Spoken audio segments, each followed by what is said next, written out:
¿Qué tal amigos? ¿Qué tal amigos? ¿Cómo están? Saludándolos nuevamente en este día, dando gracias a Dios porque nos permite compartir con ustedes en este su programa de familia en familia. Saludándolos a todos ustedes en este día y pidiendo a Dios la bendición para sus hogares, para sus casas, para todo lo que ustedes son, para todo lo que ustedes realizan. Muchísimas gracias y por permitirnos llegar hasta sus hogares a través de estos medios que tenemos, como son la radio, la televisión y el internet, como tenemos también a través de lo que son las redes sociales, ¿sí? Y las redes sociales es Jorge Zárraga, sacerdote, misterio de fe, y también Monte María Radio y Televisión. Hemos estado hablando, ya tenemos 4 programas, este sería el 5.º programa de la Lección Divina. Bueno, sí, no sé si me presenté, pero yo soy el padre Jorge, misionero de Jesús y de María. Y bueno, hemos estado hablando de la Lección Divina, que es un método de oración, el método de oración oficial de la Iglesia Católica, que tiene más de 500, 600 años, que viene haciendo la Iglesia como forma de meditación, de estudio, de acercamiento a la palabra. Y uno de los elementos importantes que hemos aprendido es la definición de la Lección Divina. Es lectura creyente de la palabra de Dios bajo la acción del Espíritu Santo para encontrarse con Dios y dejarse transformar por Él. Esa sería la acción o la definición de esta forma de acercamiento a la palabra de Dios. Lectura creyente. Ya hemos visto qué significa lectura. Hablábamos de que muchos, desgraciadamente, no tenemos el hábito de la lectura, poca lectura, y si la lectura que hacemos a veces es lectura barata, literatura barata, chafa, telenovelas y cosas estúpidas que no nos ayudan, ¿no? Entonces, tenemos que aprender a leer, qué mejor que la lectura a través de la palabra de Dios. Lectura creyente. No es lo mismo leer un libro de ciencia, un libro de historia, un libro de geografía, un libro de matemáticas, a un libro al libro que es por excelencia el libro de todos los libros, que es la Biblia. O sea, no es lo mismo. Entonces es una lectura creyente porque el que está hablando es Dios y yo soy el que está atento, estoy escuchando y dispuesto a obedecer.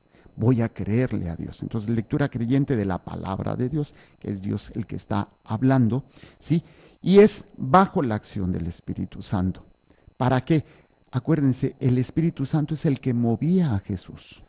¿Hacia dónde lo movía? A hacer la voluntad. ¿Y cuál es la voluntad? Que todas las almas se salven. Y uno de los elementos interesantes, si ustedes recuerdan, en el inicio de la Cuaresma, que fue, a ver, Nadia, ¿a dónde llevaron al Espíritu? ¿A quién llevaron al desierto? A Jesús, ¿sí? ¿Y quién fue el que lo llevó, mi querido Manolito? El Espíritu. ¿Y a qué fue? A hacer la oración. ¿Y a qué otra cosa? A enfrentarse consigo mismo, con sus necesidades, humanamente hablando, porque no es huyendo de mi realidad, ni castrándome, no debo de sentir, no debo pensar, no, espérate, es enfrentándote a ellas y superándolas. Lo fácil hubiera sido que nadie toque a Jesús, que nadie lo vea, porque es Dios. No, Él va como hombre a enseñarnos que no es huyendo de nosotros ni de nuestra realidad cómo vamos a superar las cosas. Tampoco se trata de meterte en la boca al lobo, ¿sí? Ay, pues dijo Dios que enfrentara, entonces me voy a meter a la cantina, me voy a meter al burdel, no, o sea, no nos hagamos tarugos. Pero sí en ese sentido, reconociendo que es el Espíritu Santo el que nos va a guiar, el que va a hacer que nosotros nos enfrentemos a nosotros mismos. No es enfrentarte a tu marido, no es enfrentarte a tu vecino, no es enfrentarte a tu padre, a tu madre, a tus suegras, a ti mismo, para cambiar, bajo la acción del Espíritu Santo. ¿Para qué es? Para encontrarnos con Dios. Hay personas que marcan nuestra existencia, para bien o para mal. Un antes y un después de muchas personas. Yo les puedo decir, aquí estas personas que nos acompañan en cabina tomando la clase, que hay un antes y un después en sus vidas, con el que se casaron, con sus hijos. O sea, son personas que han marcado su existencia. No es lo mismo no tener hijos a tener hijos. O sea, la vida les cambia. Y luego no sé, cuando ya hay nietos, no hombre, pues todavía más. Entonces, hay realidades que marcan y hay personas que marcan nuestra existencia. Eh, Cuando eres atropellado, pues te marcan tu existencia y cambia completamente tu vida. Podemos hacer este encuentro algo positivo o algo negativo. Y no es tanto que sea siempre agradable. Ayer estábamos hablando en el programa de familia, no, ¿Y Jesús qué haría? Hablábamos sobre el Papa Juan Pablo II, porque estamos tratando de hablar en ese programa, estamos hablando de la trascendencia del dolor, ¿no? La trascendencia salvífica, el sentido salvífico del sufrimiento y del dolor. Y hablábamos del Papa Juan Pablo, cómo hubo un antes y un después del intento de asesinato, de ser un hombre deportista, de ser un hombre, y siempre fue joven en todo, joven sacerdote, joven obispo, joven cardenal y joven papa. Y cómo ese intento de asesinato le cambió la vida. Empezó en decremento su salud, ya no tenía la misma fortaleza. Luego si esto le agregamos todo lo que fue la enfermedad que vivió, pero cómo ese encuentro, o sea, no, lo marcó, sí, en su físico, pero no en su carácter. Y fue y perdonó al que le intentó matar, fue a hablar con él, ¿no? Entonces es interesante bajo esta acción del Espíritu Santo para encontrarnos con Dios. Y el encuentro con Dios todos los días tiene que marcar nuestra existencia. El problema es cuando pues ya la persona deja de ser importante para nosotros.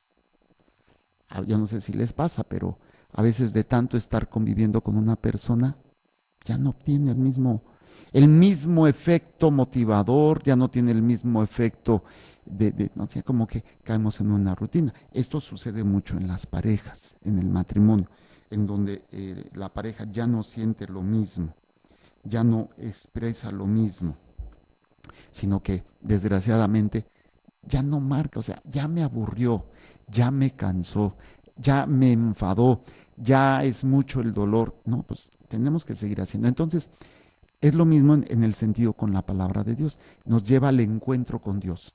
Y siempre Dios, eso es lo hermoso de mi Dios, que nunca es aburrido. Al contrario, nos pone a parir chayotes. O sea, siempre es una situación intensa con Él. Siempre hay algo novedoso, siempre es por dónde nos va a llevar hoy, ¿no? ¿Qué es lo que va a permitir en mi vida para que sacar lo que tengo e ir creciendo? Por eso, bajo la acción del Espíritu Santo, para encontrarnos con Dios. ¿Cómo puede ser posible que Jesús fue llevado al desierto para ser tentado? ¿Y cómo se encontró? Según las narraciones de los evangelios, después de que venció a Satanás, los ángeles le sirvieron. O sea, viene ese encuentro de Dios a través de enfrentamiento del dolor, del sufrimiento, para estar en la presencia de Dios.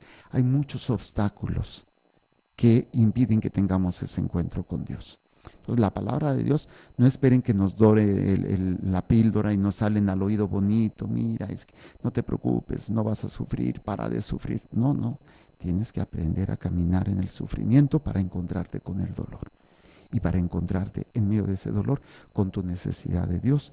Y Dios está ahí, en el dolor, pero también está en la alegría, está en todo. Entonces, para el encuentro, encontrarse con Dios y dejarnos transformar. Y hablábamos de la transfiguración, ¿me acuerdan de esa prédica que salió muy interesante, ¿no? ¿Qué es la transfiguración? Dejar ver la gloria de Dios. ¿Y cuál era la gloria de Dios? Hacer su voluntad. Entonces yo me voy a transfigurar, o sea, transformar. ¿Qué significa transformar? Tomar la forma de Cristo, o sea, hacer lo que Cristo hacía. ¿Y qué era lo que hacía Cristo? Buscar la voluntad del Padre. Entonces, dejarnos transformar, ¿sí? Por Él, sí. Este sería entonces la definición que hemos visto y que cada inicio de programa me gusta retomar para irla reafirmando, para ir reforzando varios elementos que a veces no nos quedan muy claros. Ok, luego habíamos visto los pasos de la lección divina. ¿Cuáles son? Son 6. Primer paso, invocación al Espíritu Santo. Segundo paso, lectura de la palabra, lectura del texto. Tercer paso, meditación de la palabra. Cuarto paso, oración. Quinto paso, contemplación. Sexto paso, compromiso. Entonces, repito, es invocación al Espíritu Santo, lectura del texto bíblico, oración, no, meditación con el texto bíblico, oración desde el texto bíblico, contemplación con el texto bíblico y compromiso con el texto bíblico. Serían los pasos de la lección divina. Estamos en el primero, que es invocar al Espíritu Santo. Vamos a hacer una pequeña pausa y regresamos para retomar algunos aspectos de lo que es la invocación al Espíritu Santo.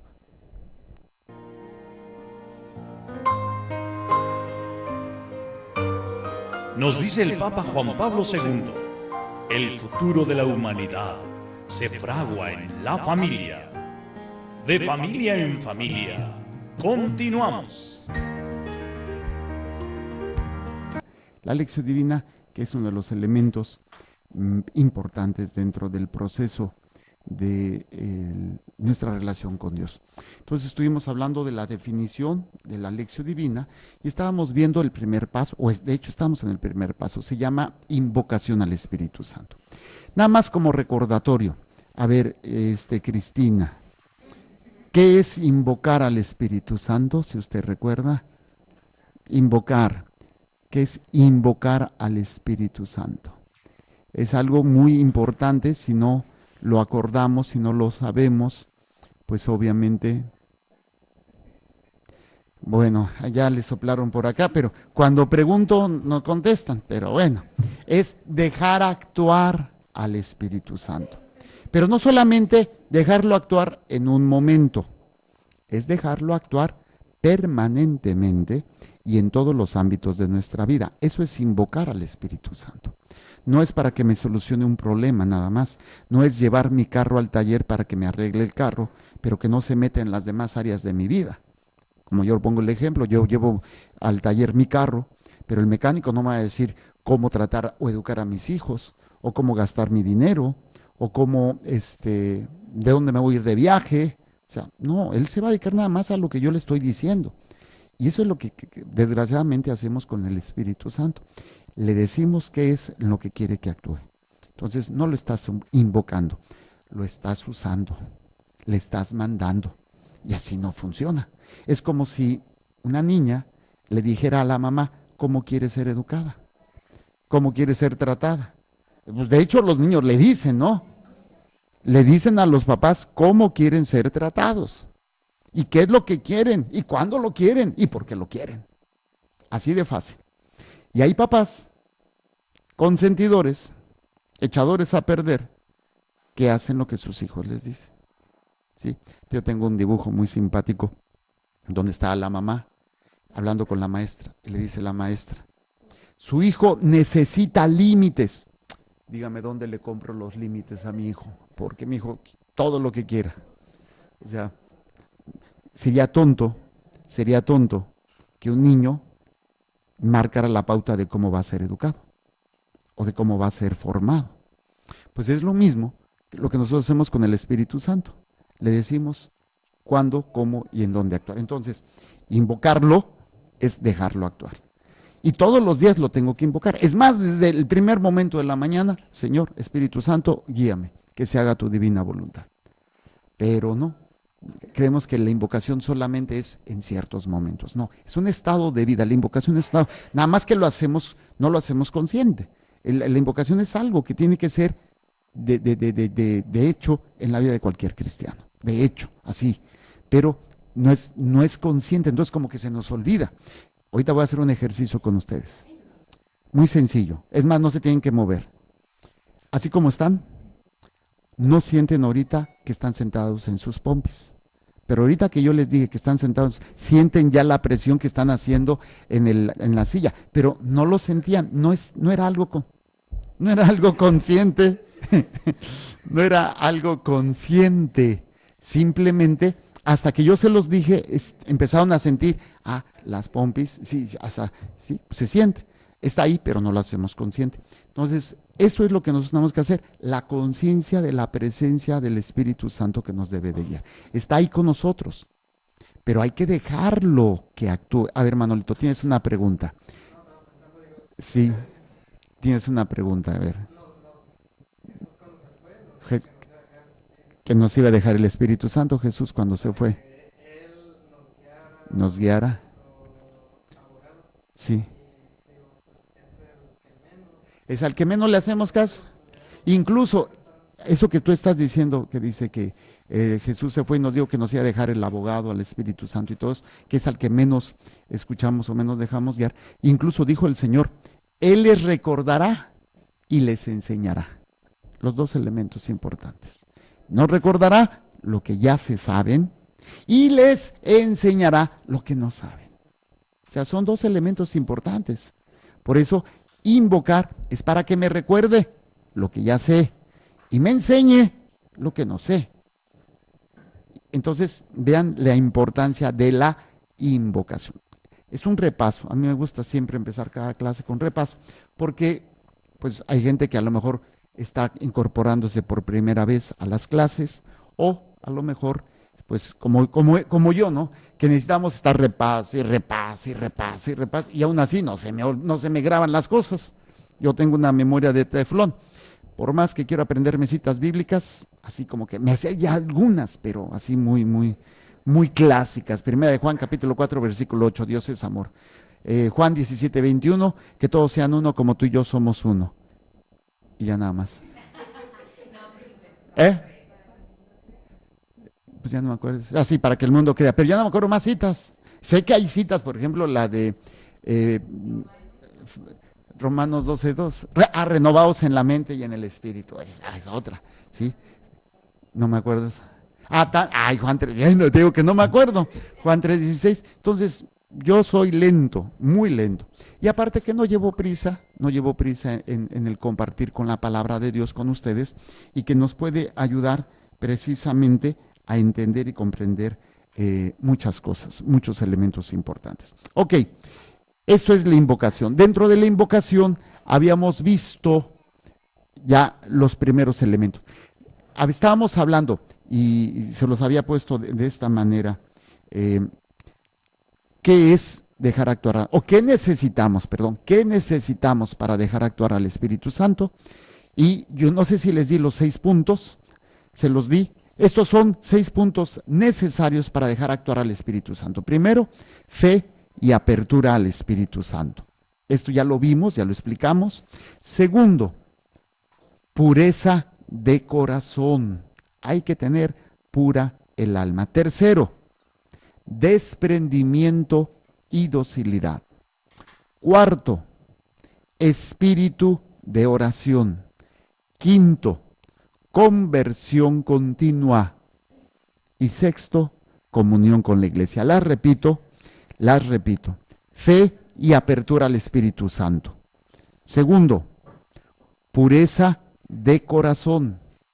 Tercero, desprendimiento y docilidad. Cuarto, espíritu de oración. Quinto, conversión continua. Sexto, comunión con la iglesia. Son los 6 elementos necesarios para dejar que el Espíritu Santo actúe en nosotros. Y habíamos visto los 3 primeros. Habíamos visto la fe y apertura al Espíritu. ¿Qué es la fe? La fe es un don, primer punto. Segundo punto, es una responsabilidad del ser humano responder a la fe. ¿De dónde viene la fe? La fe viene de la predicación. ¿Y qué es lo que da la predicación? La escucha. O sea, uno que habla y otro que escucha. ¿Sí? La predicación da la fe. Pero si yo no escucho, y ese es por eso mi insistencia en las misas. ¿Escucharon la lectura? ¿De qué se trató? ¿Para qué? Para que crezcan en la fe. Tienen la herramienta, es como el burrito que se está muriendo de hambre y lleva en el lomo cargando un follaje sabroso y nutritivo. Y está así como ustedes comprenderán, burritos y burritas que tenemos el alimento, pero no lo usamos, no lo realizamos. Entonces esto es muy importante. La fe, entonces, es un don, ¿sí? La fe es una responsabilidad del ser humano, responder, viene de la predicación, y de la predicación nos lleva a la escucha. Pero entonces la fe viene de la escucha y viene de la obediencia. Entonces, ¿quién es el que me va a guiar? El Espíritu Santo. ¿Se acuerdan? Mateo 4:1. El Espíritu llevó a Jesús al desierto para ser tentado. ¿Quién lo llevó? El Espíritu. ¿Quién obedeció al Espíritu? Jesús se dejó guiar por el Espíritu. Entonces, por eso estoy abierto al Espíritu Santo. Muéstrame tu voluntad. ¿Qué es lo que quieres que haga? ¿Por dónde quieres que actúe? Esto va a ser muy interesante. ¿Sale? ¿Alguna pregunta, Cristina? Porque te quedas así. Ok. Eso es ya el primer paso. Lo explicamos, lo vimos. Si tienen alguna duda, pueden checarlo en las grabaciones de los programas anteriores. Está en YouTube, está en nuestra página de Montemaría y está en mi Facebook. Y viene así, Lección Divina, clase 1, clase 2, clase 3, clase 4. Llevamos 4 clases. Esta sería la quinta. Entonces, lo pueden ver. Lo pueden ver cuantas veces quieran. No son unas clases magisteriales. Yo no soy maestro, no soy teólogo, ni soy biblista. Soy un sacerdote pueblerino que quiere compartir con ustedes lo poco que él sabe. Claro, si viniera pues un sacerdote biblista, pues tendría muchísimas más herramientas. Pero bueno, yo lo poco que sé, trato de compartirlo con ustedes y con mucha humildad. No me pongo como que realmente tengo mucha preparación y muchos elementos, y me da pena cuando me dice un sacerdote, te oigo. Digo, ay, no me oiga, no me oiga. ¿Por qué? Porque es mucha responsabilidad. O sea, yo sé que la mayoría de mis hermanos sacerdotes están mucho mejor preparados o tienen una licenciatura, algunos hasta doctorados, ¿sí? Y pues mis respetos. Yo soy autodidacta en muchas cosas, trato de ir, me gusta mucho leer, pero bueno, no me justifico. Es mi responsabilidad es prepararme para poder enseñarles a ustedes. Y es importante entonces entender estos elementos que están ahí latentes. Ok, entonces, esto es la fe. La segunda, ¿cuál era? Pureza de corazón. ¿Qué era la pureza de corazón, mi querida Cris, cruz, que se vaya el diablo y que venga Jesús? Desear y procurar aquello que sea de Dios o que me lleve a Dios. Esa es la pureza de corazón. Procurar y desear solamente aquello que sea de Dios o que me lleve a Dios. Y el ejemplo que ponemos, ¿qué es? El agua. El agua, ¿cuándo puedo decir que es agua? Cuando es puro H2O, solamente. Si no es agua, si tiene otra cosa, ya no es agua pura. Entonces, tengo que ir quitando todo aquello que no sea de Dios o que no me lleve a Dios. ¿Cuáles son los elementos, mi querida Sandrita, que tenemos para hacer eso? Primera, segundo, tercero. Muy bien. ¿Se acuerda alguno? ¿Cuál es? A ver, Nadia. Ahora sí. Confesión. La confesión nos limpia, nos deja puros. ¿Cada cuándo me tengo que confesar? Mínimo una vez al mes o antes si hay pecado mortal. Segundo elemento, mi querida Cris, sanación interior, que es el perdón. Todos los días perdonar, todos los días perdonar. Perdón en el nombre de Jesús a Cristina porque me ve muy feo. Sí, me estaba viendo muy feo y luego me quiso contagiar sus gripas y sus bronquitis. O sea, ella trae problemas inflamados. Es bronquitis. Trae problemas inflamados. Es que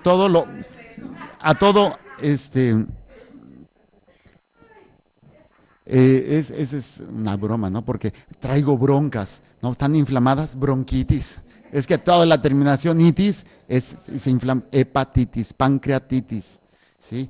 Pancitis, ¿sí? Pancitis. Entonces, cuando la longitis, sí, no es cierto, la longitis no existe.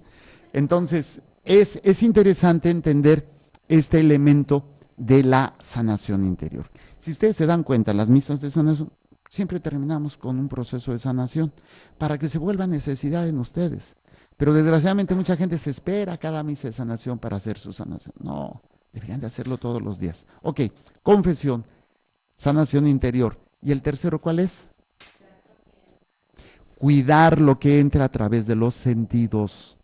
Y usamos la frase de Gandhi, pensamiento de Gandhi, nada más que le agregamos, cuida tus pensamientos, bueno, cuida tus sentidos porque estos se convierten en tus pensamientos, cuida tus pensamientos que estos se convierten en tus palabras, cuida tus palabras porque estas se convierten en tus acciones, cuida tus acciones que estos se convierten en tus hábitos, cuida tus hábitos que esto se convierte en tu carácter, cuida tu carácter que este se convierte en tu destino, cuida tu destino que puede ser el cielo o el infierno. Y todo empezó por los sentidos. Por eso hay que tener mucho cuidado con los tacos de ojo. Hay que tener mucho cuidado con los chismes, con lo que oímos, con lo que hablamos, ¿sí? Y dice, de lo que hay de lo que hablan tus labios es lo que hay en tu corazón. Y todo viene a través de los sentidos.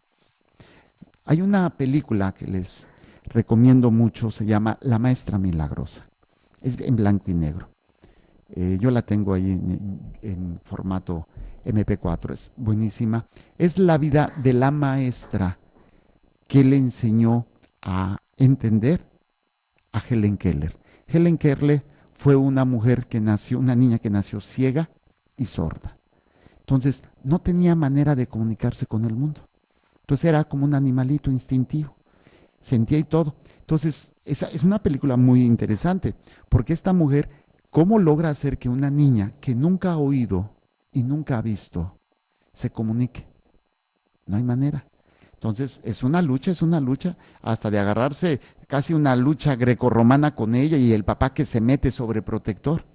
Hasta el final de la película se ve en el momento en que la niña empieza a entender, hasta me estoy emocionando, ¿no? Porque es que es hermoso, es increíble. El momento en que la niña ya comprende que hay significado de las cosas y todo a través de las señales, ¿no? Y descubre lo que es el agua, la tierra y todo esto. Entonces, ya la niña se transformó y fue una gran escritora, Helen Keller.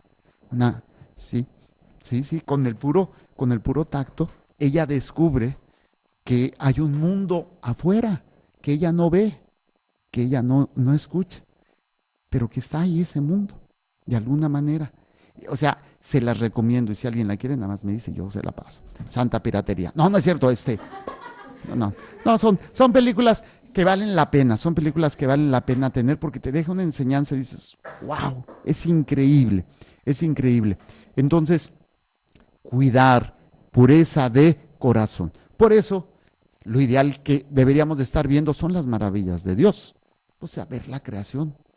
Y por eso cuando el Señor hizo el mundo, dice, después de hacer el mundo que dijo, y vio que todo era bueno. Entonces, cuando veas en el espejo, di, qué bueno estoy.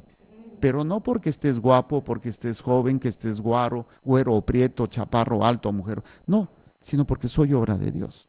Entonces, aprender a ver las maravillas de Dios. Aprender a reconocer. Desgraciadamente estamos acostumbrados más a ver nuestras miserias. Y decimos, es que soy de lo peor, es que soy... Sí, o sea, qué bueno reconocer, pero también reconoce las maravillas que Dios ha hecho en tu vida. O sea, ustedes tienen un don maravilloso. ¿Cómo es posible que de personas como ustedes hayan salido personitas tan hermosas y tan maravillosas como son sus hijos? Y dices, wow.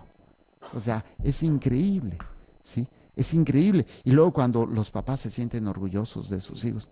Ayer me compartía una mamá un interesante de cómo su hija pues está dando testimonio de su fe y me lo compartía así, no, y me sentía ancha.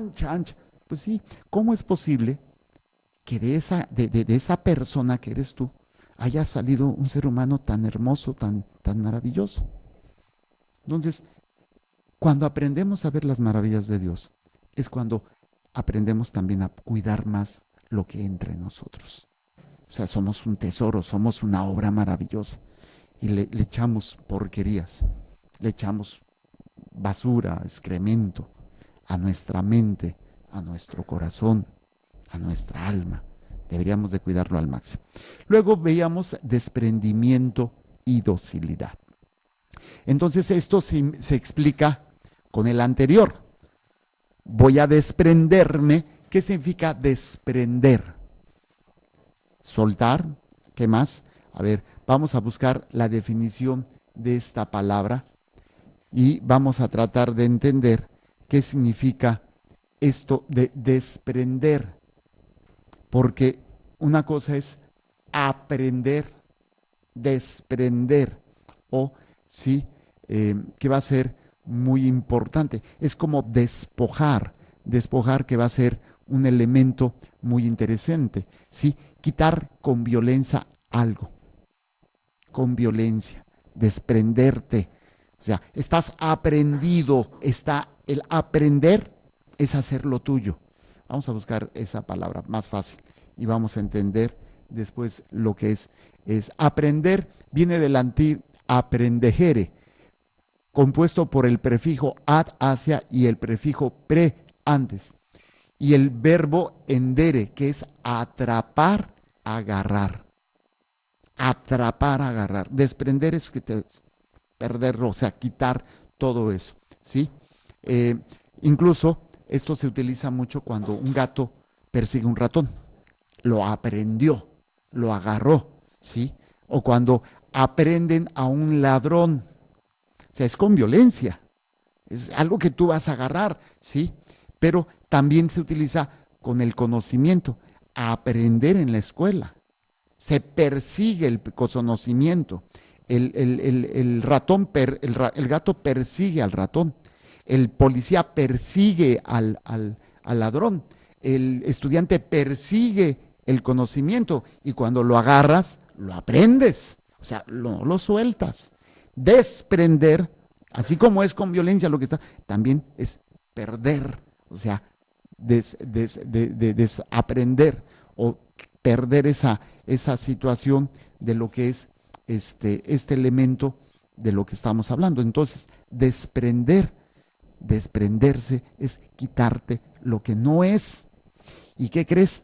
Va a ser doloroso, porque ya lo habías aprendido. O sea, ya lo habías hecho tuyo. Te costó trabajo. Tus horas de pornografía te costaron trabajo. Tus horas de odio te costaron trabajo.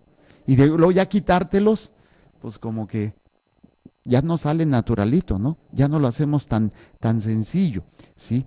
Por eso es importante entender y comprender el significado de las palabras. Yo soy un enamorado de las palabras. El significado te puede dar una gran enseñanza a lo que estamos hablando. A veces las damos por enterado de lo que significa, pero ya irte a la raíz te puede dar una gran enseñanza. Entonces, desprendimiento y docilidad. Es que yo lo quiero, pero el Señor te dice, mejor suéltalo. Ah, no. Y es cuando viene la rebeldía. Y entre más rebelde, más duele. La docilidad yo lo comparo como cuando te van a inyectar la pompi. Dócil. ¿Qué quieres? Afloja la pompi, afloja la nalga. Si no la aflojas, ¿qué va a pasar? Te va a doler y te van a tener que poner otro piquete. Entonces, no, afloja la pompi y duele menos. ¿Y para qué se necesita? Cuando yo inyecto, tengo dos técnicas muy sencillas. Una, le doblo la pierna a la persona, o sea, esto hace que el músculo se ponga más flojito. Y el segundo, yo le pego con la mano primero, con la palma, y después entra. Entonces, no sienten el piquete porque lo distraigo con el golpe que le doy, ¿sí? Mi papá lo que hacía, me daba una nalgada y digo, ya, se me hace muy agresivo eso. Entonces, a la hora de poner la inyección, primero pega mi mano y luego entra el piquete y no se siente, ¿sí? Eso en ese sentido. Pero ser dócil, entre más dócil, menos doloroso. ¿Va a doler? Sí duele. ¿Da miedo? Sí. ¿Se acuerda, madre, de un jovencito que estuvo aquí cuando lo iba a inyectar? ¿Usted lo iba a inyectar o yo? A ver, ¿quién decía? ¿Qué es lo que decía? O sea, era así como que muy galán, muy acá, y cuando le iban a inyectar. Es que decía, déjeme ver lo que va a poner, que quería ver, ¿no? Y cuando veía la aguja con el líquido, señor, le hacía, ya no se quería dejar. Señor. Quitaba. Entonces, desprendimiento, docilidad. No hagas esto, suelta esto. Si te aferras a eso, va a ser más doloroso. Déjate desprender de todo aquello que no es tuyo y que te está dañando. Y ahí es donde a veces, dice mi mamá, es donde la puerca torció el rabo. Entonces, un pequeño resumen, repaso, lo hago en deferencia a los que están incorporándose a la clase y me da mucho gusto tenerlo. aquí ya nos hacía falta porque eran puras mujeres contra uno. Y y me iba como en feria. Bueno, acá está. Oh, perdón. Y Héctor, nuestro operador. No, pero sí, puras, eran 3, 4, 5 mujeres a veces, 6 cuando viene la chiquita, contra 2 hombres, pues no, ahora ya somos 3 contra. Bueno, vamos a hacer una pequeña pausa y vamos a retomar ya el siguiente punto que no hemos empezado. Se llama espíritu de oración.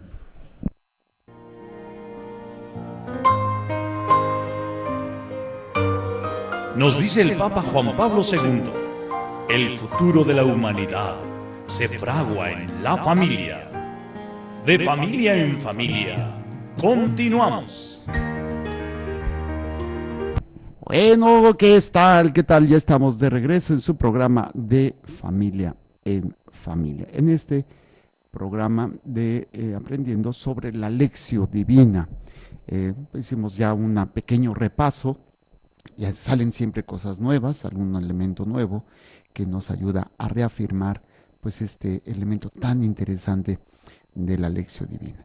Y estábamos entonces hablando de los pasos o lo necesario para dejar que el Espíritu Santo actúe en nosotros.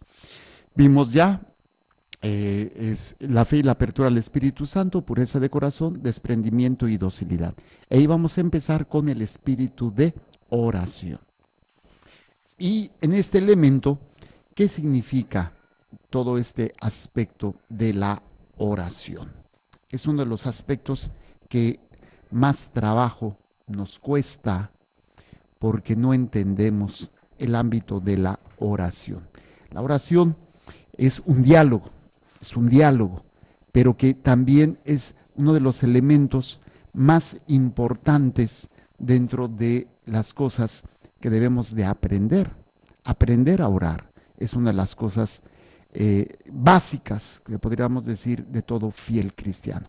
Se manifiestan desde las formas más sencillas como son los rezos. ¿Qué son los rezos? ¿Qué entienden ustedes por la palabra rezo? Porque todos hemos hecho los rezos. Es oraciones hechas, establecidas y que las repetimos nosotros, ¿sí? Como tal. Entonces, esto es bien importante entenderlo porque esto nos va a ayudar a entender que la oración se puede dar de diferentes maneras. Entonces, el primer elemento, rezar. Rezar sería como aquel elemento de repetir o decir oraciones religiosas ya establecidas. ¿Sale? Como qué oraciones, como cuáles oraciones tenemos ya establecidas. Padre Nuestro, que es la oración por excelencia, el Ave María, y entre otras, ¿no? Y ya se hacen combinaciones, el rezo del Santo Rosario, que no es más la combinación de 10 Aves Marías, un Padre Nuestro, y así, y un Gloria. Ya el rezo del Santo Rosario es muy sencillo, pero es muy interesante. Entonces, esto nos va a ayudar a entender. Ahora, ¿qué importancia tiene el rezo en nuestras vidas? Tanto que en el catecismo nos enseñan a rezar, que es repetir oraciones ya establecidas. Dígame otro tipo de oraciones establecidas, que ya están así y que están en la Biblia, aparte del Padre Nuestro y del Ave María. El Magnificat es otra oración que María la dice: proclama mi alma la grandeza del Señor, se alegra mi espíritu en Dios mi Salvador. ¿Qué otro libro o qué otras oraciones en la Biblia tenemos establecidas y que van a ser muy importantes? Ya están buscando allá atrás. A ver, piensen bien. Es más, los religiosos tienen la obligación de hacerlas. Sí, pero ¿qué son las laudes? ¿O qué es la liturgia de las horas? ¿Qué? Los salmos. Los salmos. Los salmos son rezos. Y aquí, con todo respeto, a veces cuando los cristianos atacan a los católicos de que hay oraciones repetidas, pues era lo que hacían los judíos. Jesús repetía los salmos. Era parte de su elemento fundamental para poder nosotros irlo entendiendo, ¿no? Entonces, esto va a ser muy, muy importante. Ahora, dentro de este elemento, los rezos, ¿qué función tienen en nuestras vidas? Porque los aprendemos, pero ¿para qué sirven? Para comunicarnos con Dios. ¿Qué más? A ver, ¿cuántos de ustedes les ha costado trabajo hablar en público? Yo creo que a todos, la mayoría, ¿no? Nos da miedo hablar en público. Ok, entonces, ¿qué herramienta utilizamos para poder hablar en público? A veces ya un discurso hecho, lo leemos. Y puede ser obviamente nuestro, ¿no? O puede ser que lo saquemos de otro y lo utilizamos como nuestro. Otro ejemplo, ¿cuántos de ustedes no han sentido el deseo de expresar algo, pero no tienen las palabras?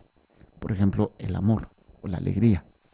Y entonces se encuentran un poema, una canción, y se identifican con esa canción. Y así como que, ¿tú hiciste la letra? ¿Tú hiciste la música? ¿Tú hiciste el poema? ¿Pero qué haces con eso? Lo haces tuyo. O sea, son herramientas que tú no hiciste, pero que están ahí y que las haces tuya. Así cuando le dedicas la canción a una persona, amigo, esposo, esposa, novio, novia, le dedicas una canción, tú no hiciste la canción, tú no hiciste la letra, tú no hiciste la música, pero otro la hizo, pero ya es tuya. Y hasta me da risa, ¿no? Porque los matrimonios, nuestra canción, sí, pues ¿cuándo la hicieron o qué? ¿En qué momento la compusieron? O, sí, no sé, ay, esa es nuestra canción. La canción de mis papás, ay, ¿cuál era? Mis papás tenían una canción, pero ya no me acuerdo cuál era. Bueno, me acuerdo sí que mi papá tenía la canción que le recordaba a su papá. La canción se llamaba Tristes Jardines. Es viejísima, a ver, si me la buscas, así, Tristes Jardines. Y con esa mi papá chillaba, porque se acordaba de su viejo, como Padre Rayito, madre. ¿Cuál es la canción? ¿Cuál? Sin fortuna dice nada, pero hay otra. El hombre de las canas. Y cada vez que lo oye, el señor de las canas. Y se pone a chillar, se ponen a chillar. Les entra la chiripiorca. Por ejemplo, cuando yo terminé la primaria, en aquel tiempo, estaba de moda la canción de Napoleón. Nada te vive, nada te llevarás cuando te marches. Y me acuerdo que, pues, con todos mis compañeritos, y estaba ahí, pues, la que fue mi novia, mi primera novia, María Luisa Albarrán Molina, me acuerdo. Y estábamos ahí cantando, y yo agarradito de la mano de ella, y así, o sea, pues, así, y lo recuerdo. Entonces, esto tiene un gran significado para nosotros en la vida de oración. Los rezos son oraciones que hacemos nuestras. Ya no es quien la hizo, ahora es mía. Y eso es lo hermoso cuando yo hago el rezo del Santo Rosario, el Ave María. El problema es que luego las hacemos mecánicas, como cuando le dices a una persona mecánicamente, te quiero. Luego uno se siente que dice, pues, o sea, ¿sabes qué? No te creo, o sea, ya nada más lo dices por compromiso, lo dices por estar repitiendo. Pero cuando lleva toda esa carga y todo ese, o sea, no estoy diciendo que tengamos que sentir bonito, no estoy diciendo que para rezar tengamos que tener un sentimentalismo. Estoy diciendo que para rezar hago mío una oración que tengo que darle sentido, que tengo que darle. El problema, cuando yo repito y repito y repito y repito, va perdiendo. Hasta ya lo hago mecánicamente, pero no lo experimento, no lo hago mío. Dios te salve María, llena eres de gracia, el Señor es contigo. ¿No les ha tocado rezar con algunas viejitas? Que parece que llevan una carrerita, ¿sí? Y no es, a lo mejor ellas le dan sentido ahí. O sea, bueno, pues mi respeto, yo no puedo ver el corazón, pero a mí sí me ha tocado, ¿no? Que parece que llevan carrera. Lo bonito es rezar el rosario, por ejemplo, que son oraciones, rezos muy hermosos, pero que tienen un valor. Decir, Dios te salve María, llena eres de... O sea, puedes irte imaginando la escena o estar meditando el pasaje bíblico del misterio, pero es hacerlo tuyo, Padre nuestro, que estás en el cielo, es hacer lo tuyo. La liturgia de las horas, cuando hacemos los laudes, las vísperas, el oficio de lectura, pues no es más que estar repitiendo hermosos salmos. Hay uno que a mí me encanta y es el Miserere. Es más, déjenme aquí, se los voy a leer, porque de veras cómo se identifica uno con ese, ¿no? Por todas las miserias que tenemos, que son muchas, y de repente tener ese salmo que sabemos que lo hizo el rey David, o se le atribuye al rey David, en un momento en donde pues la había regado bien gacho. Y entonces viene ese aspecto del Salmo 50. Fíjense, dice así, dice, del maestro del coro, Salmo David, cuando el profeta Natán lo visitó después de haberse unido a Betsabé y haber matado a Urías. Piedad de mí, oh Dios, por tu bondad, por tu inmensa ternura, borra mi delito, lava al fondo mi culpa, purifícame de mi pecado. Sí, ya tenemos aquí. Purifica mi pecado, pues yo reconozco mi culpa. Reconozco mi culpa. Mi pecado está siempre ante mí. Contra ti solo pequé. Lo malo a tus ojos cometí. Porque seas justo cuando hablas e irreprochable cuando juzgas. Mira que en la culpa nací, pecador me concibió mi madre. Y tú amas la verdad en lo íntimo del ser, en mi interior me inculcas sabiduría. Rocíame con hisopo hasta quedar limpio, lávame hasta blanquear más que la nieve. Ese es un salmo de lo más hermoso y lo haces tuyo. A mí me gusta a veces cuando confieso, digo, reza el Salmo 50. Misericordia, Dios mío, ten compasión por mi culpa. Hay otro salmo que se utiliza en la misa tridentina, el Judicame. Se los voy a leer. Es hermosísimo también este salmo. Déjenme, encuentro la misa tridentina que tengo yo aquí y que habla precisamente de ese momento de lo que misa tridentina. Aquí estamos. Fíjense, es interesante este elemento. Dice algo así. Dice bien. Se llama Judicame Deus, edicerne causa meam de gente non santa, ab omnimi inique doloso erueme, cuya tu es Deus fortitudes mea. Bueno, es en latín, ahora se los voy a decir en español. Júzgame, oh Dios, y defiende mi causa de la gente malvada, del hombre inicuo y engañador, líbrame. Pues tú eres Dios, mi fortaleza. ¿Por qué me has desechado? ¿Y por qué he de andar triste mientras me aflige el enemigo? Envíame tu luz y tu verdad, estas me guiarán y conducirán a tu monte santo, hasta tus tabernáculos. Y entraré al altar de Dios, hacia Dios que alegra mi juventud. Este salmo es hermosísimo, es el que se utiliza en la misa tridentina cuando el sacerdote entra y está haciendo este momento. Y recuerda un momento histórico del pueblo judío, cuando estaban en la deportación y añoraban y reconocían que ellos no podían, no eran dignos de estar en la presencia de Dios, querían celebrar su fe en el templo santo. Entonces, ¿cómo se hace suyo este salmo en la misa tridentina, que fue utilizado por los judíos en un tiempo muy intenso, en un tiempo de dolor, y que el sacerdote recita al pie del altar antes de empezar la Santa Misa? Lo hace suyo. Y es hermoso. Incluso dentro de la misa, la palabra de Dios se hace un momento con los salmos, pero ni siquiera le prestamos atención. O sea, es un momento sagrado, es un momento maravilloso. Ahorita, por ejemplo, el salmo de ahora para la misa nos dice así, permítanme tantito, dice, es que esta cosa hay que moverla, ahora sí. Dice, hoy es martes 10, dice, no, aquí no aparece el salmo, nada más aparece el primero. Pues ahí los tiene el salmo. ¿Quiere leernos? Nada más Bueno, lea todo el salmo, no, pero del misal, el del día de hoy, el misalito. Eso es la parte de lo que es la oración, ¿sí? Vamos a ver qué es lo que nos presenta el Salmo. Sí, ya lo tenemos. El Salmo 24. Descúbrenos, Señor, tus caminos. Guíanos con la verdad de tu doctrina. Tú eres nuestro Dios y Salvador, y tenemos en ti nuestra esperanza.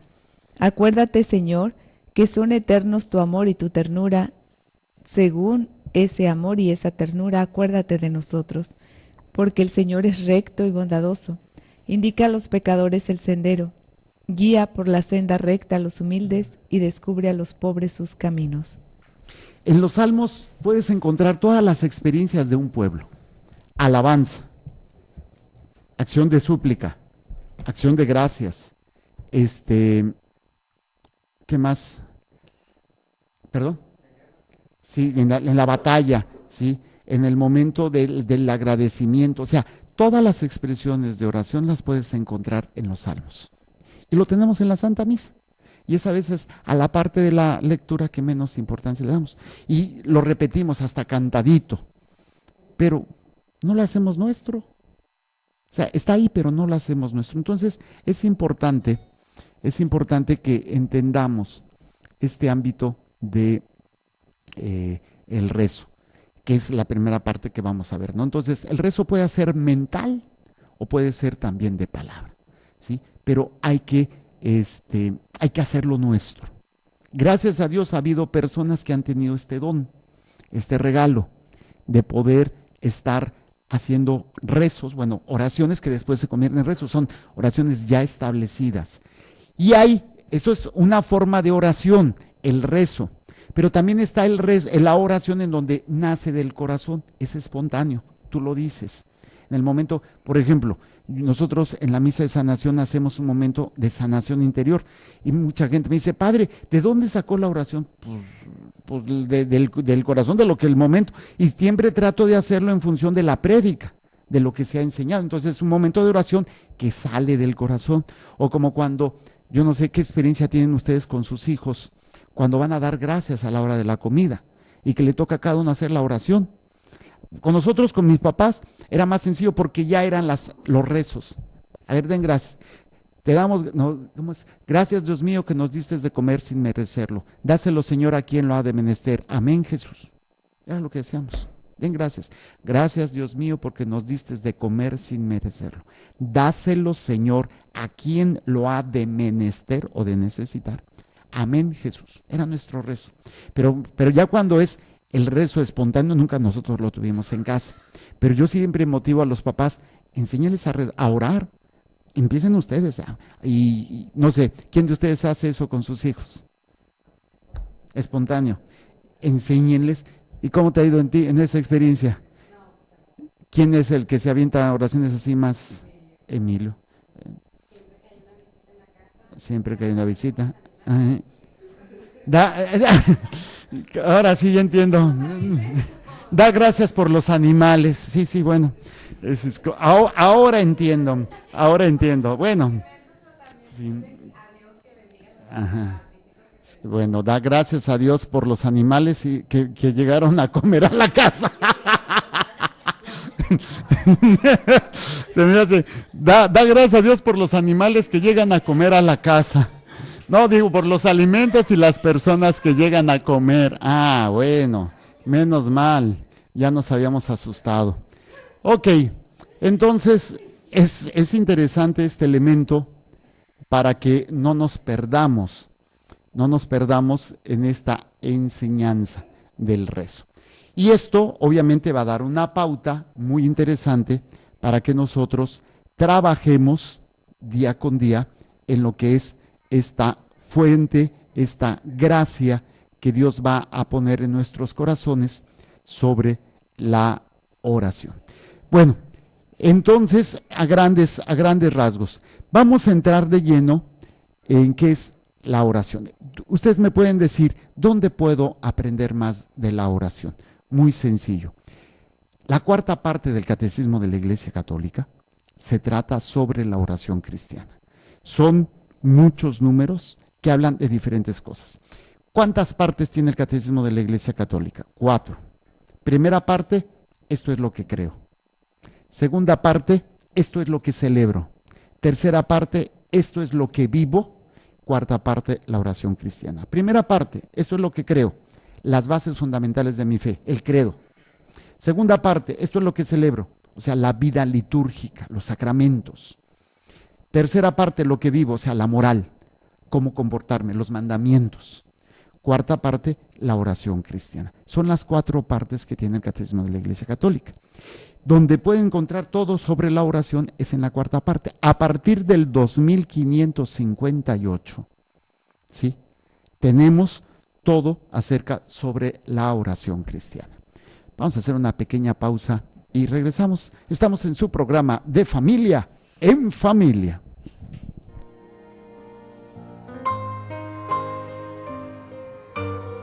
Nos dice el Papa Juan Pablo II, el futuro de la humanidad se fragua en la familia.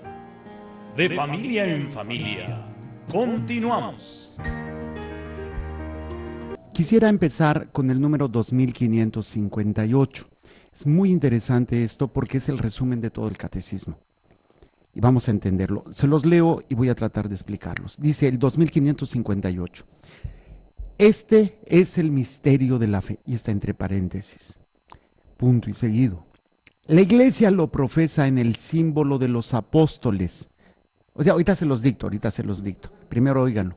La Iglesia lo profesa, o sea, el misterio de la fe, la Iglesia lo profesa en el símbolo de los apóstoles, primera parte del catecismo, y lo celebra en la liturgia sacramental, segunda parte del catecismo, para que la vida de los fieles se conforme con Cristo en el Espíritu Santo, para gloria de Dios Padre, tercera parte del catecismo. Por tanto, este misterio exige que los fieles crean en él, lo celebren y lo vivan de él en una relación viviente y personal con Dios vivo y verdadero.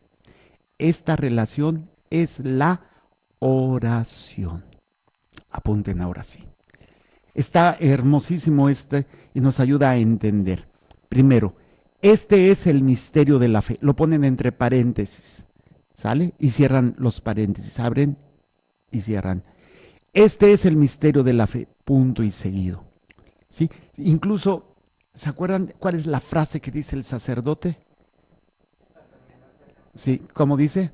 Este es el sacramento de nuestra. Otra expresión puede decir, este es el misterio de nuestra fe. Ya incluso tenemos un programa que se llama Misterio de Fe. Y es en ese sentido, ¿no? Entonces, nuestra fe es un misterio. Ayer platicaba con Madre Blanquita sobre unos elementos y dice, es que no entiendo. Le digo, pues yo tampoco. Porque hay muchas cosas que no alcanzamos a comprender. Sobrepasan nuestra capacidad, nuestro entendimiento, Y ahí es donde caminamos en fe, porque si todo lo queremos pasar a fuerzas por nuestra inteligencia, pues vamos a rechazar muchas acciones de Dios. Ok, dice, la Iglesia lo profesa en el símbolo de los apóstoles. La Iglesia lo profesa en el símbolo de los apóstoles. Sale, y abren paréntesis. Primera parte del catecismo, y cierran el paréntesis.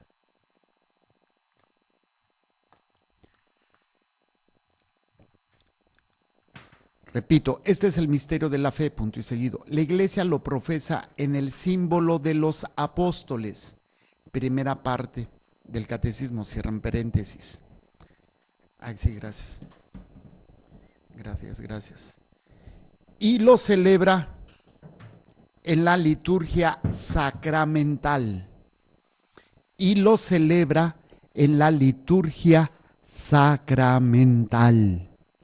Y lo celebra en la liturgia sacramental. Abren paréntesis. Segunda parte. Cierran paréntesis. Repito. Y lo celebra en la liturgia sacramental. Abren paréntesis, segunda parte y lo cierran. Coma. para que la vida de los fieles, para que la vida de los fieles se conforme con Cristo, para que la vida de los fieles se conforme con Cristo en el Espíritu Santo, repito, para que la vida de los fieles se conforme con Cristo en el Espíritu Santo, para gloria de Dios Padre, para gloria de Dios Padre. Y abremos paréntesis, tercera parte, punto y seguido. Tercera parte, punto y seguido. Por tanto, coma,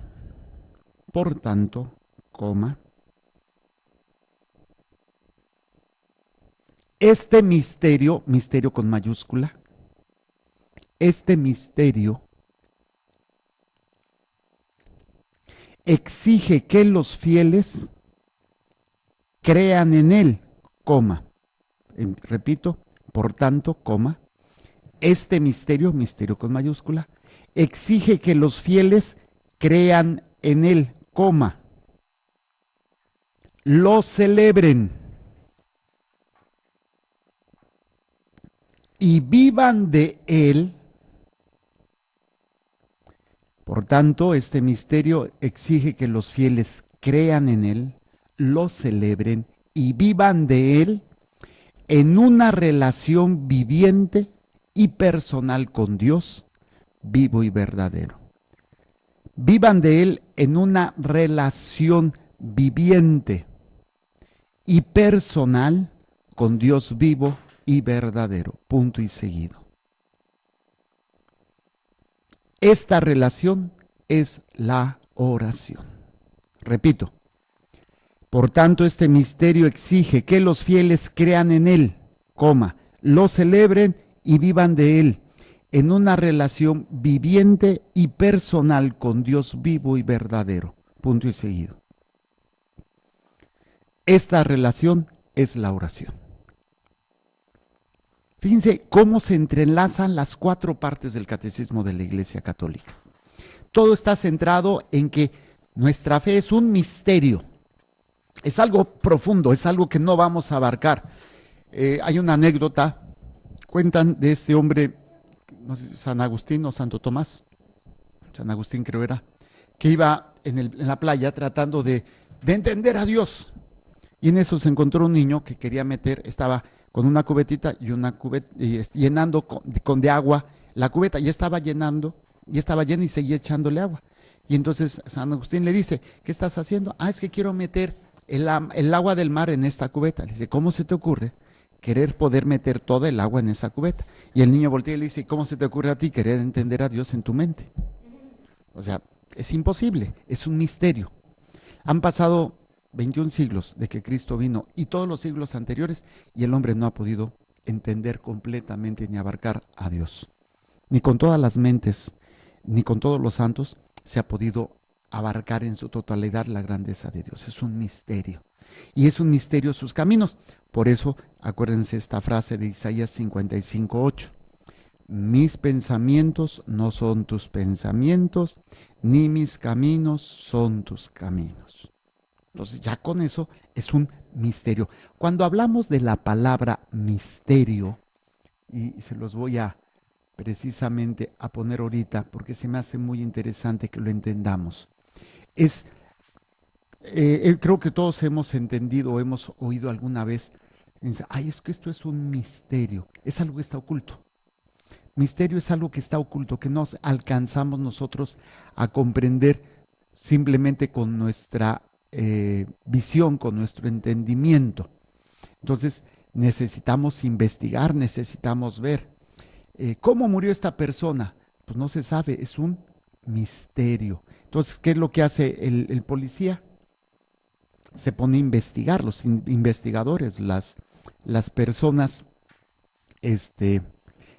cómo se van a dar a la tarea para que ese misterio sea revelado, se entienda. ¿Cuándo nosotros vamos a salir de este misterio? Cuando estemos en la presencia de Dios, ¿sí? Entonces, hay varias definiciones para misterio. Primero, es un hecho que no tiene explicación racional, ¿sí? Como los misterios de la naturaleza. Hay muchos misterios que, por más que quiera el ser humano entenderlos, no alcanzan a entender todos los hechos de la naturaleza, ¿no? Se pone a investigar. Algunas cosas las llegan a descubrir, otras no. Entonces, es un hecho que no tiene explicación racional conocida. Hecho que no tiene una explicación racional conocida. No quiere decir que no se pueda conocer más adelante. Por ejemplo, para el hombre primitivo, el fuego era un misterio. ¡Wow! El trueno era un misterio. La lluvia era un misterio. Ya el hombre lo ha descubierto y dejó de ser misterio. Pero hay otros misterios que todavía no alcanzan a comprenderse completamente. Y estamos hablando solamente de la naturaleza. Entonces es un asunto secreto. El misterio es un asunto secreto. Y dentro ya de nuestra vida de fe es precisamente el misterio, es inaccesible a la razón y que solo es objeto de fe. ¿Sí? El misterio, me funcionó aquí para llamar, ándale, me están llamando por el, ay, yo no sabía que se podía. Bueno, el misterio, déjeme le pongo acá, silence. El misterio, entonces, es inaccesible a la razón y que solamente es objeto de fe. Apúntenlo. Misterio es algo inaccesible a la razón y que es objeto de fe. Estamos hablando de las cuestiones cristianas, católicas, ¿sale? ¿Sí? Incluso podrían ponerlo así. Es un dogma cristiano inaccesible a la razón y que es objeto de fe. Dogma cristiano inaccesible a la razón y que es objeto de fe. Esto es a nivel de la teología, ¿sí? Y esto va a ser muy interesante porque podemos hablar de varios misterios. A ver, ¿cuáles se les ocurre? Que sean dogmas. El misterio de la Santísima Trinidad. ¿Lo entendemos? Ni yo. El misterio de la Eucaristía. ¿Lo entendemos? No. Es un misterio, pero es un dogma de fe. Entonces, a eso le llama... Perdón, ¿qué? Entonces, ¿cómo empezó nuestra definición? Misterio de fe. O sea, todo lo que encierra nuestra fe es un misterio. No todo está siempre. Hay cosas que el hombre ha tratado de entender y de explicarse. Vamos a ver un ejemplo más actual. Los milagros eucarísticos, donde una hostia empieza a sangrar. La última que supimos fue la que se tuvo en Chilpancingo, pero con el padre Rayito. En Chilpancingo, ¿no? Tixla Guerrero. En donde el padre estaba celebrando y de repente apareció una hostia con una mancha ahí de sangre. ¿Sí? Y entonces, bueno, pues así como que será o no será. El obispo de allá manda a traer a un señor, a un científico mundialmente reconocido, el doctor Ricardo Castañón. Y lo primero que le dijo el señor obispo fue, quiero que me diga si esto es de que es de la hostia o alguien le puso la sangre. Así de esa fácil. ¿Ok? Entonces los primeros resultados dieron a entender que la hostia es un material muy, muy delgadito. Al hacer los cortes, se descubrió que la sangre salía de la mitad del espesor, del grosor de la hostia hacia afuera. Y la parte de abajo no tenía sangre. ¿Cómo era posible eso? Es un misterio. Entonces le dijo el doctor, señor obispo, nadie puso eso. Eso viene directamente de la hostia, a través de la ciencia. No lo puede explicar. Puede entender lo que está sucediendo, pero no, ¿cómo es que sucedió eso? Luego, el siguiente paso fue investigar la sangre. Y resulta ser que es el mismo tipo de sangre de la sábana santa. Tercero, las células están vivas. Cuarto, y lo más increíble, células cardíacas vivas.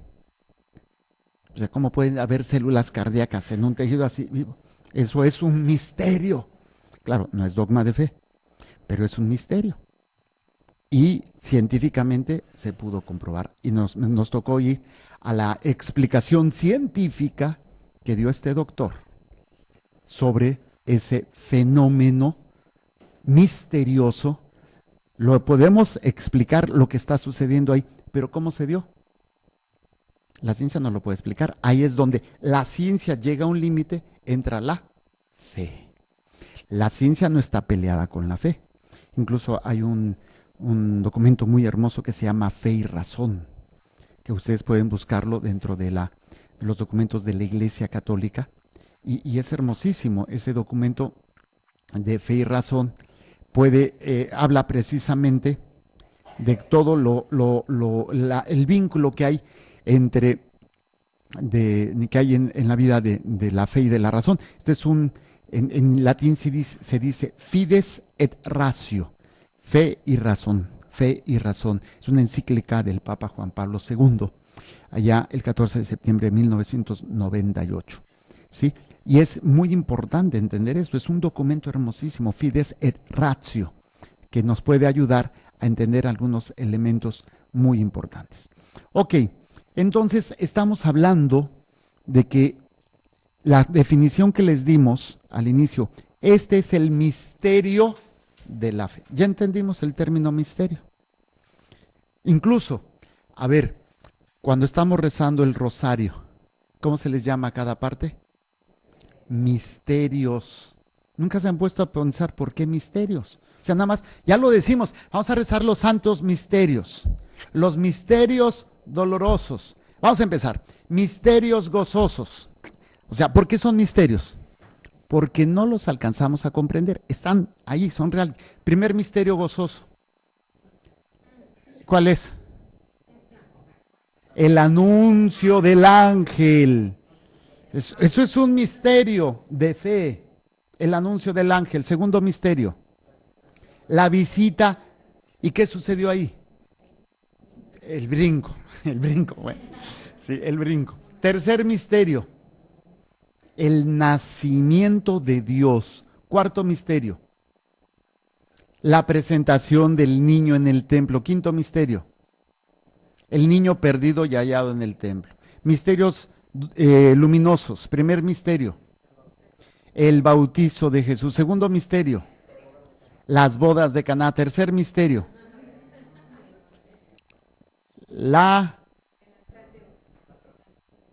el anuncio del reino, la predicación del reino. Cuarto misterio, transfiguración. Quinto misterio, la institución de la Eucaristía. Misterios dolorosos. Primer misterio doloroso, la agonía en el huerto.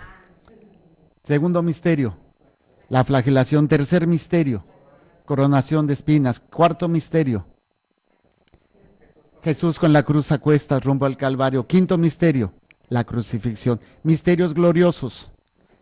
Primer misterio, la resurrección. Segundo misterio glorioso,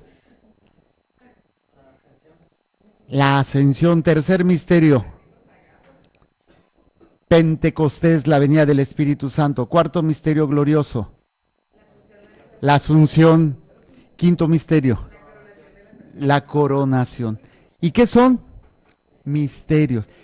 Incluso yo no entendía eso. Cuando yo soy del DF, soy chilango, y yo viví toda mi vida cerca de la calzada de los misterios. Pues, o sea, te aprendes los nombres, pero no lo entiendes. Y ya de grande llegué a ver lo que siempre pasaba, pero nunca lo entendía. Y había columnas representando los misterios del Santo Rosario. Por eso se llama calzada de los misterios. Están representados los misterios del Santo Rosario. Entonces, y como, repito, tenemos palabras que a veces nos acostumbramos, pero no las razonamos, no hacemos uso de la cabecita para tratar, bueno, ¿qué significa? ¿O por qué se le llama así? Entonces, este es el misterio de la fe. Ok, y luego viene el desarrollo de esta idea. La Iglesia dice, ya lo tienen apuntado, la Iglesia lo profesa en el símbolo de los apóstoles. Esto es lo que creo. Y en la primera parte del Catecismo de la Iglesia Católica viene el desarrollo de todos los artículos de la fe. Creo en un Dios Padre todopoderoso. Creo en Jesucristo, creo en el Espíritu, creo en Esas son las bases de nuestra fe. Si ustedes recuerdan, yo siempre les he dicho, ¿qué es el credo? Es nuestra tarjeta de identidad. O sea, me ayuda a saber quién soy y a dónde voy. O sea, soy hijo de Dios, Dios me ha rescatado, me ha perdonado y yo voy a la vida eterna. Cuando una persona se golpea, se desmaya, el médico lo primero que le hace y se despierta, le pregunta, ¿cómo te llamas? ¿Dónde estás? ¿Con quién estás? ¿Qué día es hoy? ¿Se estás bien ubicado? Tiempo, lugar, espacio. Porque cuando te golpean así como que, ¿dónde estoy? Cuando te golpea la vida, tienes la muerte de un ser querido, tienes un problema fuerte, una enfermedad, te dijeron tienes cáncer, te dejó el marido, te corrieron del trabajo, son golpes que luego pierdes el sentido. O sea, pierdes la dirección y caes en la depresión. O sea, ya no tienes el sentido que debías de tener y todas esas situaciones nos hacen perder. Si yo tengo bien claro mi fe, a pesar de ese dolor, a pesar de esa prueba, yo me mantengo firme. Por eso es importante, esto es lo que yo creo. Y al descubrir lo que yo creo es lo que me va a sostener. Y si yo creo en Dios y creo que Él está aquí para salvarme, entonces pues voy a pasar todo lo que sea, pero esto es eso. Entonces, la iglesia lo profesa en el símbolo de los apóstoles, ¿qué? El misterio de la fe. Lo celebra en la liturgia sacramental. ¿Qué es lo que celebra? El misterio de la fe. Celebra el misterio de la fe. ¿Cuál es la liturgia sacramental? Los sacramentos. ¿Cuáles son los sacramentos? Bautizo, confirmación, comunión, penitencia, confirmación, matrimonio, orden sacerdotal y unción de los. No importa el orden, antes se lo sabían de memoria, ¿no? Y el último era siempre matrimonio. Entonces llega el padrecito a darle el sacramento de la unción. Le dice la hija, mamá, viene el padrecito a darte el último sacramento. ¿Con quién? ¿Con quién? Pues porque el último que se sabía era el matrimonio. Entonces se está muriendo, pero ¿con quién me van a casar? ¿Con quién me van a casar, no? Entonces, la segunda parte celebra en la liturgia el misterio. Y luego la tercera dice, para que la vida de los fieles se conforme, o sea, tome la forma de Cristo gracias a la acción del Espíritu Santo para darle la gloria a Dios Padre, que es los mandamientos, la vida moral. Conformarnos, no matarás, no robarás. O sea, el domingo yo les hablaba, ¿para qué sirven los mandamientos? Para protegernos, para no deformarnos, para no vivir el infierno aquí en la tierra. Mucha gente vive ya en un infierno y Dios quiere que veamos ya aquí la gracia. Les hablaba de lo que es maldición y bendición. Maldición, maldito el hombre que confía en el hombre. Ya empieza a vivir su infierno porque se forma a la manera del mundo. Bendición es el que confía en Dios y empieza a vivir aquí ya el cielo. El cielo es estar haciendo la voluntad del Padre. Estar haciendo la voluntad del Padre. Entonces, esta es la tercera parte. Para que la vida de los cielos se conforme con Cristo en el Espíritu Santo para la gloria del Padre. Tercero, por tanto, este misterio de fe exige que los fieles crean en él. ¿En qué vamos a creer? En este misterio. Lo celebren y lo vivan. Las tres partes del catecismo se está repitiendo ahí otra vez. Por tanto, este misterio exige que los fieles crean en él, lo celebren y vivan de él en una relación viviente y personal con Dios vivo y verdadero. A esta relación le llamamos oración. ¿Ya se dan cuenta todo lo que es la oración? No solamente es, ay Señor, no, es una relación viviente, donde yo voy a celebrar, en la cual yo voy a creer, voy a celebrar y voy a vivir. Todo esto se vive a través de la oración. Entonces, fíjense todo lo hermoso que implica la oración. No solamente es cerrar los ojitos o ponerlos en blanco y empezar a decir, no, es mucho más intenso. La oración es una actividad de las más fuertes espiritualmente hablando, entre otras, obviamente, ¿no? Pero es una de las actividades más fuertes y más poderosas que tenemos.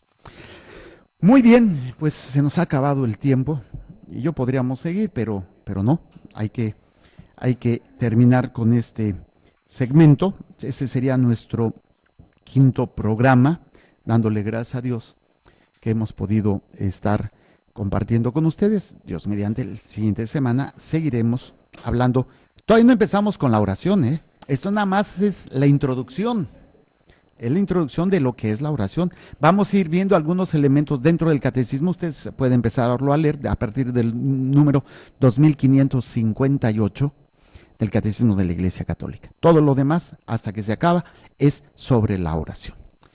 Que el Señor les bendiga y les proteja, haga resplandecer su rostro sobre ustedes y les conceda su favor. Que el Señor les mire con benevolencia y les conceda la paz. Amén. Jesús, que tu sangre pura y sana circule en estos cuerpos enfermos y que tu cuerpo puro y sano transforme estos cuerpos débiles y que una vida sana y vigorosa palpite dentro de ellos. Amén. Y la bendición de Dios Todopoderoso, Padre, Hijo y Espíritu Santo, descienda sobre ustedes y permanezca para siempre. Muchísimas gracias. Continúen con nuestra programación. Solamente recuerden este mensaje. Dios es amor y te ama.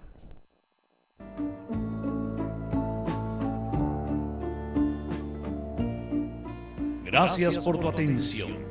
De Familia en Familia llega a su fin por esta ocasión. Te esperamos mañana a esta misma hora. Recuerda que Dios es amor y te ama. Bendecido Señor las familias, amén. Bendecido Señor la mía también.